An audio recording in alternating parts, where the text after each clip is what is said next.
Hey there guys, welcome to another video. So in today's video I just wanted to talk about some of the recent releases that we got from Apple and from OnePlus. I just thought it'd be kind of interesting to talk about this real quick. And so today, April 15th, we got the new iPhone SE.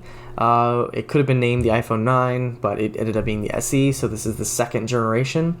So it's basically based on the iPhone 8 design, and we get some new internals, and so that's pretty cool. Pricing starts at $399 for 64 gigs and goes all the way to 256 gigs. And let me see if I can give you some specs here real quick. So our specs on this is, it does come with that A13 chip. We don't know how much RAM. I'm very curious about that. We do have the three colors here, so it comes in black, white, and product red. One other interesting thing is the white model has a black front instead, so unlike previous iPhones, it has a black bezel instead of white bezel. The product red version also has black bezel, so that's pretty cool. It has the same dimensions and everything as the previous 4.7-inch iPhone 8, and cases for the iPhone 6, iPhone 7, iPhone 8 fit this phone, so that's pretty cool. So you can get, you know, pretty decent cases for it. Got all the information about the display: 4.7-inch display, 1334 by 750 pixels at 326 pixels per inch. It's got True Tone, got the wide color gamut, haptic touch instead of 3D touch, kind of sucks. Does have 625 nits of max brightness, so this is an LCD display. A13 Bionic chip there. It is rated IP67. On the back we get a 12 megapixel camera, 1.8 aperture, digital zoom up to 5 times. This does have optical image stabilization, so that's pretty interesting. I don't believe that the iPhone 8 had that. We do have 4K recording at 24, 30, and 60 frames per second, 1080p at 30 and 60 frames per second, and we do have a 7 megapixel front camera. Now these two, the back and the front camera, I don't know which phone this comes from.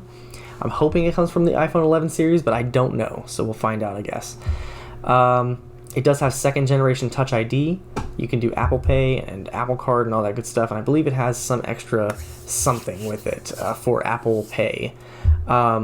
For like express transit, that kind of thing. I'm not really sure exactly. Does work on all the major US carriers. You can buy an unlocked model. We do have all these different bands. Does not have 4x4 MIMO. It has 2x2, so you're not going to get anything crazy with that. It does have 802.11ax, so Wi-Fi 6, Bluetooth 5.0, and does have NFC with reader mode, so basically just for the Apple Pay. Yeah, there we go. Express cards with power reserve. So that's what I was thinking about right there. What comes in the box here? You're gonna get the ear pods. You're gonna get the phone. You're gonna get the Lightning to USB-A cable and the 5-watt power brick. So yeah, as far as pricing is concerned, as I said. Alright, so you can do a trade-in if you want to. So anyway, so here's the white one just to show you. So it does have that black front, so that's kind of interesting. The product red also has that black front. Nice. 64 gigs, $399. 128 is $449. And 256 is $549. So pretty nice. So, and then again, you have AT&T, Sprint, Verizon, T-Mobile, and SIM-free. So, and as we all know, Sprint was just bought by T-Mobile, so take that with a grain of salt. The Sprint and T-Mobile models should be, you know, interchangeable if they, you know, if you will. Anyway, so pretty cool. So the iPhone 8 and iPhone 8 Plus are no longer sold. I think this is a great deal for a phone. So if anybody's looking for a budget iPhone, definitely the one to get here. Another phone maker that just released phones is OnePlus, with a little bit of controversy. So we got the OnePlus 8 and the OnePlus 8 Pro. And the OnePlus 8, so that one comes in a couple different colors. However, you cannot get this one color unless you get the high-end model. So you got a couple different colors here. So Glacial Green, Interstellar Glow, and Onyx Black. Got our specs here. So this comes with a 6.55-inch screen. It is AMOLED. It supports sRGB and P3 color gamut. Corning Gorilla Glass, which all of them use. We've got a Qualcomm Snapdragon 865, which supports 5G. Oxygen OS based on Android 10. Adreno 650 graphics. You can either get it with 128 or 256 gigs of storage, UFS 3.0, and then a RAM is 8 gigs or 12 gigs, depending on the storage of the model you get. And with the OnePlus 8, it's LPDDR4X, battery 4,300 milliamp hours, does support fast charging. Get that warp charger there. 48 megapixel rear camera, a macro lens, which was kind of interesting, 2 megapixel macro lens, and an ultra wide angle lens of 16 megapixels. Dual LED flash, no optical zoom, only digital zoom. Does have autofocus, 4K at 30 and 60 frames per second, 1080p at 30 frames or 60 frames per second, and we got super slow-mo, 1080p, 240, and 720p at 480 frames per second. So pretty cool there. Front camera is a 16 megapixel unit. This is the same front camera on the OnePlus 8 Pro. And all the cameras are different on the OnePlus 8 Pro versus the OnePlus 8. So that's kind of interesting. So we do have the 5G obviously there, 4x4 MIMO, supports up to 1.2 gigs down and 150 megabits down, 150 megabits up, depending on the carrier. Wi-Fi 6 supports, Bluetooth 5.1. All these goodies comes in the box. You get the phone, you get the cord, you get the warp charger, and some stickers, of course. All that good stuff there. Our OnePlus 8 Pro, that one comes in a couple different colors. So we've got glacial green, ultramarine blue, onyx black, 6.78 inch screen. This is also Corning Gorilla Glass, same AMOLED. Let me see here, just because I'm curious. So this one has a 1080p display. So the OnePlus 8 has a 1080p display, 1080 by 2400, 402 pixels per inch. The OnePlus 8 Pro has a much higher resolution, 3168 by 1440. So 1440p display, 513 pixels per inch. Same aspect ratio. No, I'm sorry, 20 by 9 aspect ratio on the 8, and a 19.8 to 9 aspect ratio, kind of interesting, on the OnePlus 8 Pro. Same processor and storage sizes, however, you get different storage speed, UFS 3.0, and then the RAM is LPDDR5, so I'm not sure how much of a difference that will make. Slightly bigger battery, 4,510 milliamp hours. This does have the same warp charger, however, this is capable of 30-watt wireless charging, so some really fast wireless charging, so I can't wait to see that. As I said, these are different cameras in each phone. So they do both have 48 megapixel rear cameras. However, they are different sensors. So on the 8 Pro, you get the IMX689.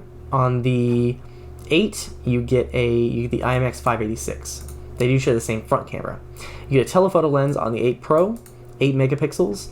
The ultra wide lens is 48 megapixels, and I believe that might be shared. Let's see.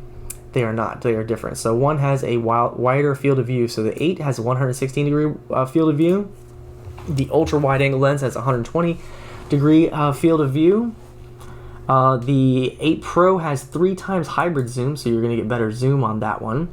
You're going to get the same 4K 30 and 60 frames per second, 1080p at 30 or 60 frames per second. Super slow-mo, same 720p at 480 and 1080p at 240. So same good stuff there. As I said, the same front camera there.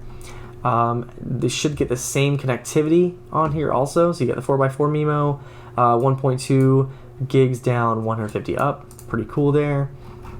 Same Bluetooth 5.1, NFC, GPS, all that good stuff there. What comes in the box? They actually give you a case with this one. So you spend a little bit of extra money there and you get a case. So that's pretty cool. So one thing you may notice is that the pricing is quite an increase here for the OnePlus series. So from the OnePlus 7 Pro, which started at $669, it now $999. Yeah, so we went from $669 to $999. That's pretty crazy. And that's for the 256 gig model. If you get the 128 model, that's $899. Still a huge bump in pricing there. And then because I'm having trouble finding the prices of these, let's see. No, what? There we go. Okay. 7 Pro. I don't know how much the 7 was, but either way, both of them were cheaper. Yeah, okay, so here we go. So the OnePlus 7 Pro was in 128, that was $669, so it's now $899 for the 8 Pro, and then $699 for the 256, the top of the line model. Even the top of the line model of the 7 Pro was $749. So huge increase in price. So I could see that as being off-putting for a lot of people. The OnePlus 8, I think maybe that was their answer to that, but people want the Pro. They want the nicer phone, you know? They want the better one. So I don't blame people for being a little bit pissed off for a price increase there. So anyway, so I just wanted to do a quick video and go over these real quick and see what you guys think. I think the SE, of course, I like Apple, and I think the SE they released that at the right time. The stimulus check just came out on the on the 15th, and OnePlus, I think they listened to their customers, and customers wanted, they wanted wireless charging, they wanted the actual IP rating for water and dust resistance rather than just kind of giving it without it. And I think those adding those things cost money. So I kind of figured that it would go up in price a little bit. However, it's quite a price increase. So all these phones now cost so much money. And honestly, even though the iPhone SE is in an older phone body, it still has new phone specs.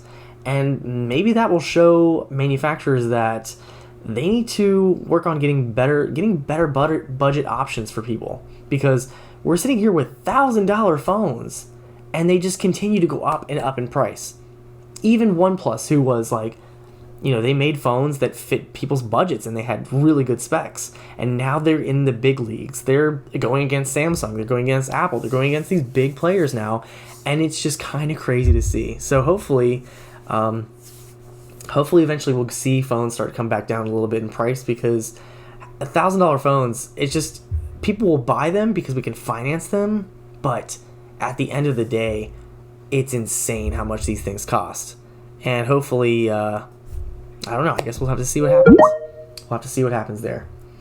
Anyway, guys, just want to get your thoughts on this, and hopefully you enjoyed this video. This is just a quick video going over these new phones, and this is a new type of video for me. I don't know if you guys will even watch this, but we'll see. Anyway, guys, if you did like the video, please hit like. If you want to see more like this, consider subscribing. And if you like this kind of video, let me know. Maybe I'll do another one. But anyway, I'll see you guys in the next video.